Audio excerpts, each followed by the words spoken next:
Good day, everyone. Good day, students. Our topic for today is all about concavity, points of inflection, and the second derivative test.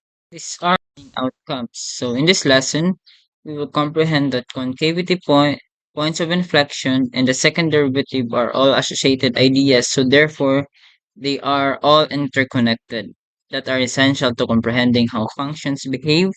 A function is concave upward if it lies above the tangent line, or interval and concave downward. If it is like concavity is a mathematical term used to describe the curvature of a curve. So here in concavity is we are looking for the curve of the graph because the prior in this lesson they tackle about the increasing minima and maxima. So here we are tackling is the curve of a graph. Learning objectives. The students will achieve a fundamental concept of concavity, recognizing the concepts of concave upward and concave downward in relation to functions. Second, the student sensory perception will improve as they recognize difference in physical movements connected with concave upward and concave downward function. So therefore, in every complex equation, the students need a sensory perception of it, and let's tackle uh, deep down to it for us to determine different equations of the concavity and the point of inflection and the second derivative. Okay, let's get started. So just as the first derivative gives information about the behavior of a function in its graph, so does the second derivative, as you will learn in this section. So this is the given graph, and that's a figure one. So from a point that comes from A to G, and x sub 1 to x 7 and y sub 1 and to y sub 7.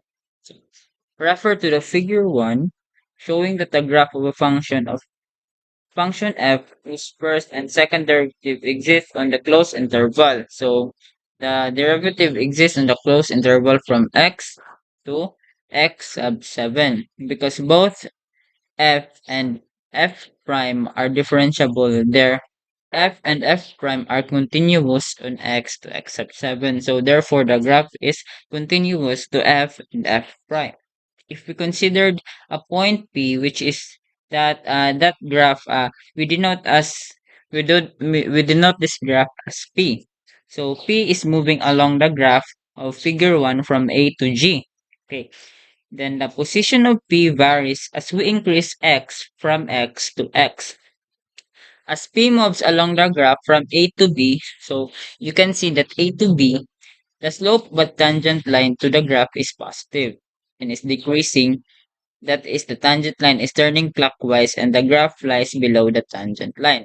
When the point B is at B, the slope of a tangent line is zero and is still decreasing. As P moves along the graph from B to C, the slope of the tangent line is negative.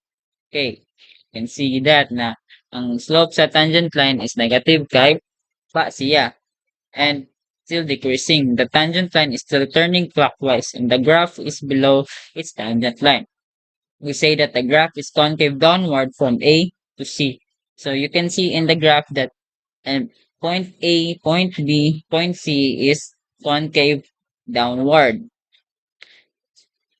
As P moves along the graph from C to D, the slope of the tangent line is negative and is increasing. So from C to D, na negative, it is negative, and then it is going to D, it is increasing. That is, the tangent line is turning counterclockwise. So earlier I said that the from A to C is it is clockwise. Now it is counterclockwise to the point B. And the graph is above its tangent line. At D, the slope of the tangent line is zero and it's still increasing from D to E. The slope of the tangent line is positive and it's increasing. The tangent line is still turning counterclockwise. And the graph is above its tangent line. We say that the graph is concave upward from C to E. At the point C, the graph changes the concave downward to concave upward. Point C is called a point of inflection. We have the following definitions later.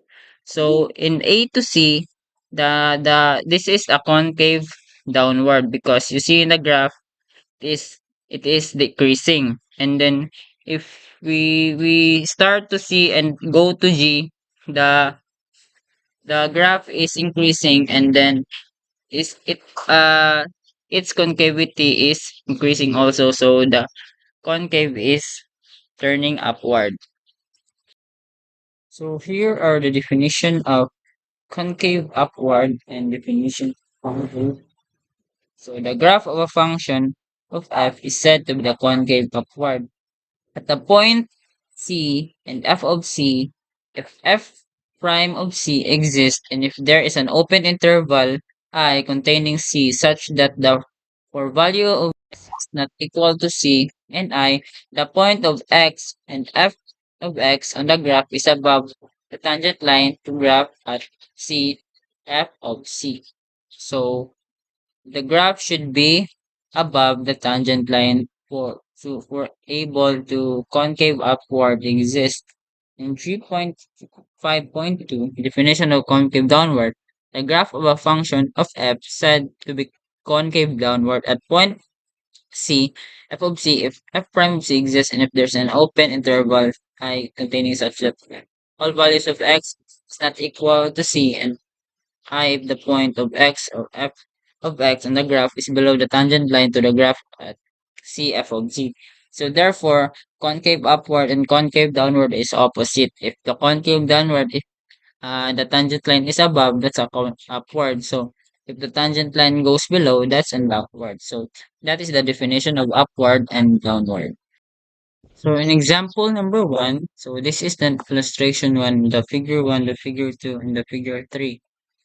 So in illustration one, if the function is defined f of x is equals to x squared, so the f prime of x is 2x and the second derivative of the function is 2. Thus, the second derivative of x function is greater than 0 for all x. Furthermore, because of the graph of f appearing in figure 2, so here in figure 2, when the in figure 2 appears the x squared is above all of its tangent lines. The graph is concave upward to all of its points because the x squared is positive. If g is the function defined by g of x is negative x squared, so if the g if the function is negative x squared, then g prime of x is equals to negative 2x, and g double prime of x equals to negative 2. Hence, the the g double prime of x is less than 0 for all x. Also, because the graph of g shown on figure 3 is below all of its tangent line. It is concave downward at all of its points. The function f of illustration 1 is such that f double prime is greater than 0 for all x and the graph is concave upward everywhere. For function g of illustration 2, g g double prime of x is greater than 0 for all x and the graph of g is concave downward everywhere. These two situations are special cases of the following theorem. So in the next slide there are theorem that prove that in figure 2 and figure 3 what it is all about. So this is the theorem 3.5.3. Let f be a function that is differentiable in some open interval containing c. Then there are two conditions. Number one condition is if f of c, if the second derivative of f of c is greater than 0, the graph of f is concave upward at c and at c. So condition number two, opposite of the condition number one, if the second derivative of f of c is less than 0, the graph of f is concave downward at c, f of c. So here next is there are various examples in this by applying this theorem. Number two. Determine the intervals where the graph of f of x is equals to x raised to 4 negative 6x cubed, and positive 12. It's concave upward in the interval where it is concave downward. So solution. So first solution is we need to find the first derivative of the original equation and the second derivative. So the first derivative is equals to 4x cubed and then minus 18 squared, and f uh, the second derivative is equals to 12x squared negative 36, and it's factorable by 12x x minus 3. So here in concavity, we need to refer to the second derivative of the equation, because when you tackle concavity, you need to focus on the second derivative. So the second, you need to find the critical points on the second derivative, which is 12x is equals to 0 and x minus 3 is a positive 3. So therefore, if the f derivative exists for all values of x in a zeros and 3, by applying theorem 3.5.3, f the second derivative of f of x is greater than 0 if eta 0 is less than x and x is less than 3. And the f double prime of x is greater than 0 and 3 than x and x is less than positive infinity. It follows that the f is concave upward and negative infinity to 0. So if you put a negative number on pair with 0, the concave becomes upward. And on 3 into positive infinity, the concave will be downward on 0, 3. Also, the concavity of the graph changed from the upward to downward at the point 0, 18, and from the upward at the point 3, negative 9. Based on the example 1, it is observed that the concavity change at points 0 to 18 and 3, negative 9, the point of C on the graph of the F, which the concavity changes is called and the point of inflection F. Hence, 0, 18, and 3, negative 9 are points of inflection of F. Sure. Why do you get that 18? So the 18 is the 0 is substituted by by the first original equation, and then when you put 0 on here, the value will go to 18 and the 3. And if you put the value of the original equation 3, the outcome will be negative 9. So that's why there are 18 and negative 9. Okay, let's go to the definition of the point of inflection. So in 3.5.4, the point of C, f of C is a point of inflection of the graph of the function f. The graph is a tangent line there, and if there exists an open interval containing C such that if x is in L, then either we're gonna reference the two conditions. If f double prime of x is less than 0, if x is less than C, and f double prime of x is greater than 0, if x is greater than C, or f double prime of x is greater than 0 if x is less than C, and if f prime of x is less than 0 if x is greater than C. So here in example 3, figure 3, or that's figure 4. Figure 4 illustrates a point of inflection where condition 1 of definition of 3.5.4 holds. In this case, the graph is concave downward at points immediately to the left of the point of inflection. So it is concave downward going to the point of inflection.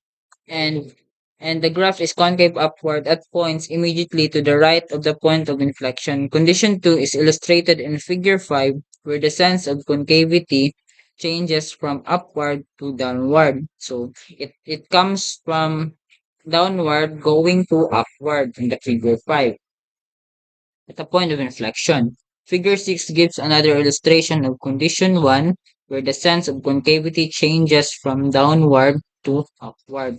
So it is changing from downward to upward at the point of inflection. So here are the example of how we um how we point how we determine the point of inflection, if it is going to upward to downward or it is going to downward to upward. So in condition 1, it is downward to upward, and then if it's condition 2, it is upward to downward of point of inflection. So in example 4, given f of x is equals to x cubed negative 6x squared plus 9x plus 1, we need to find the point of inflection of the graph of f and determine where the graph is concave downward or concave upward. So the solution for that is, first thing first again, is you need to find the first derivative of f of x and the second derivative of the f of x, which is the 3x squared negative 12x plus 9 and the 6x minus 12.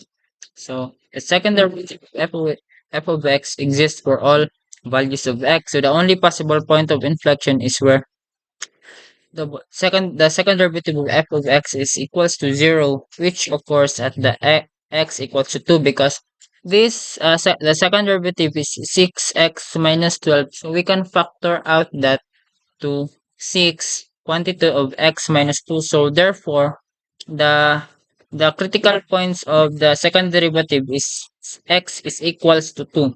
So to determine whether the point of inflection is at x equals to 2, we must check to see if f of x change sign at the same time we determine the concavity of the graph for the respective intervals.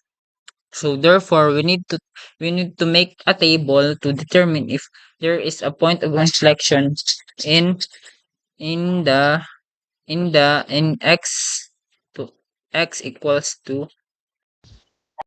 So since the value of your x is equals to 2, so in point of inflection, you need to make a table. So by creating a table, you need to pair you need to pair the value of your x to negative infinity to 2 and x equals to the value itself and the 2 and positive infinity.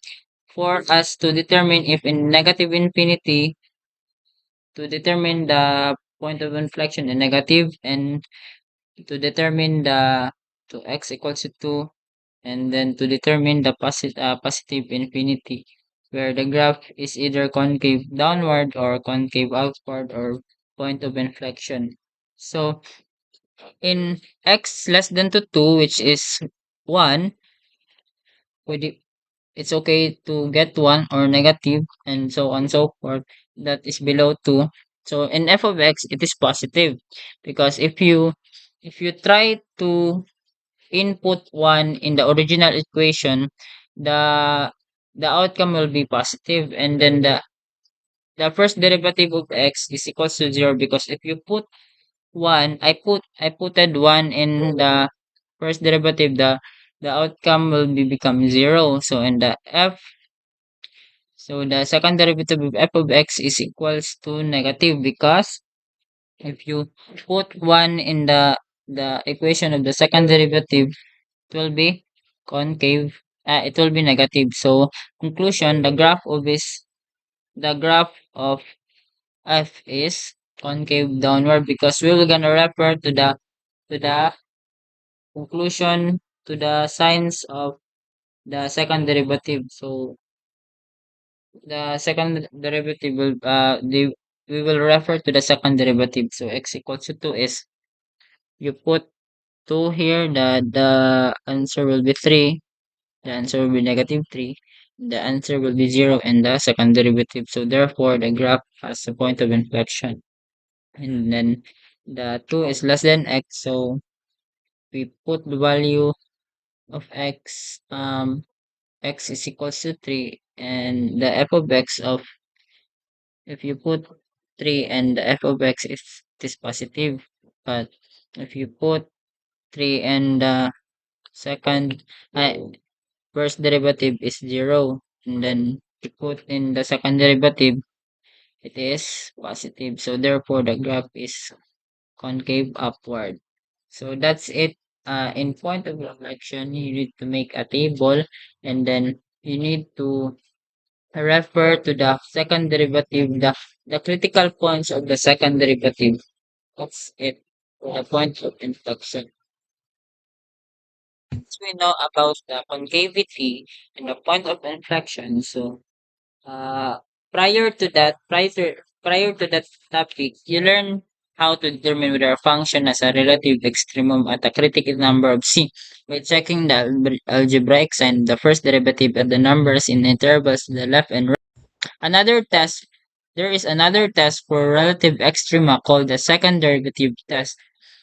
Involves only the critical number c as well as the second derivative. Before stating the test, we give an informal geometric discussion that should appeal to your intuition.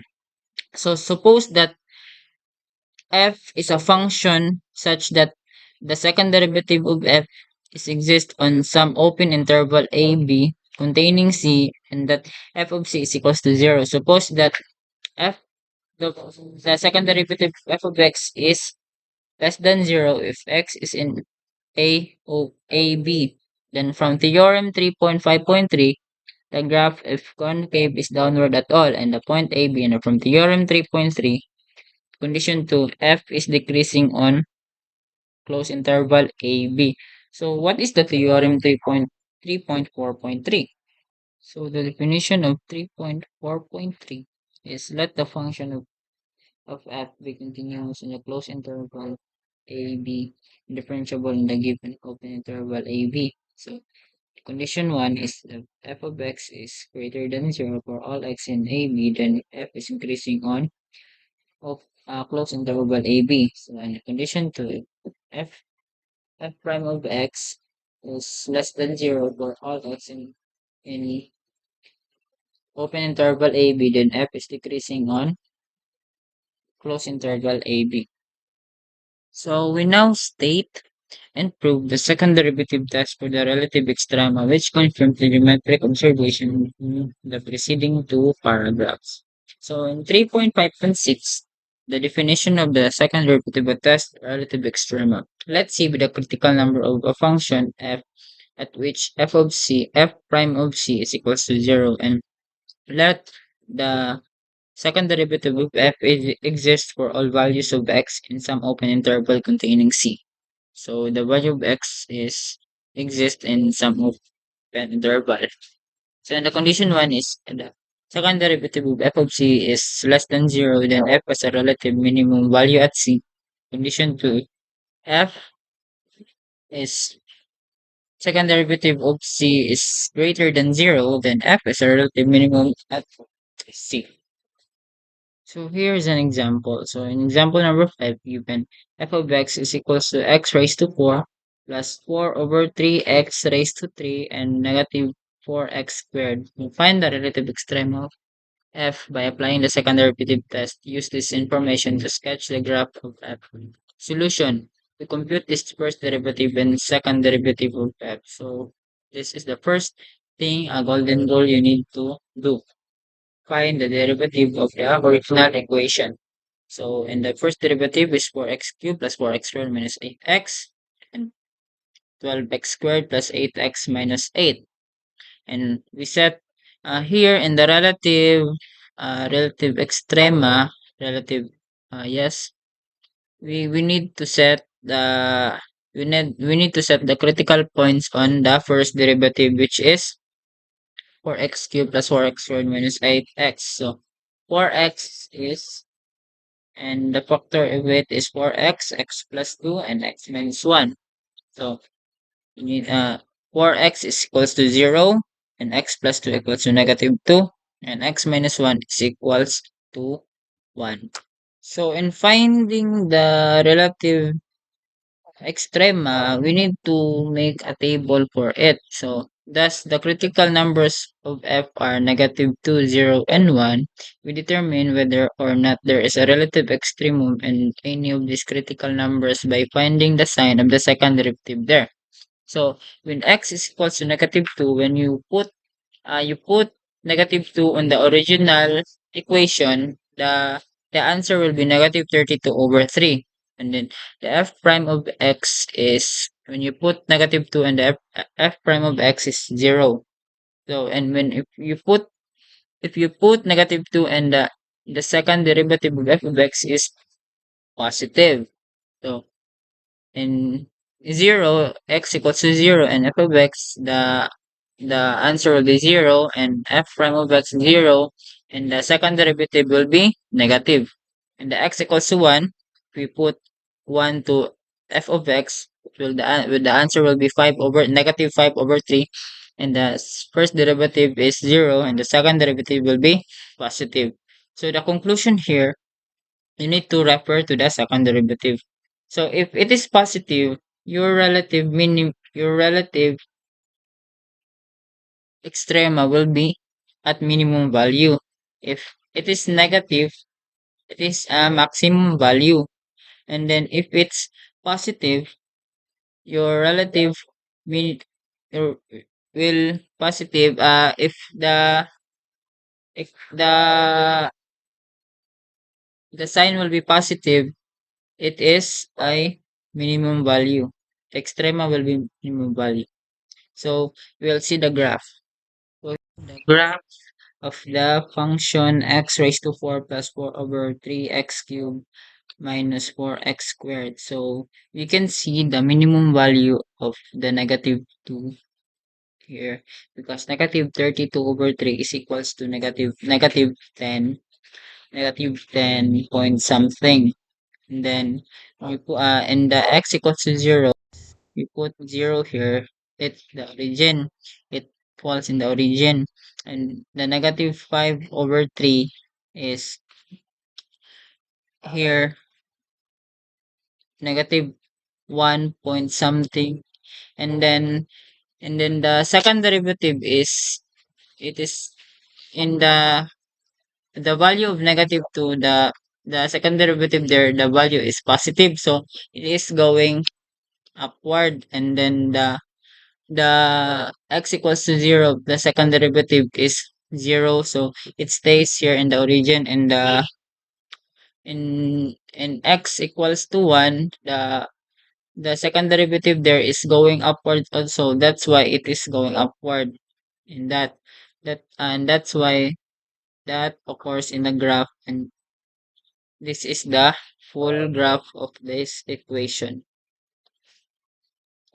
So that's all for point of inflection, concavity, and the second derivative test of relative extreme.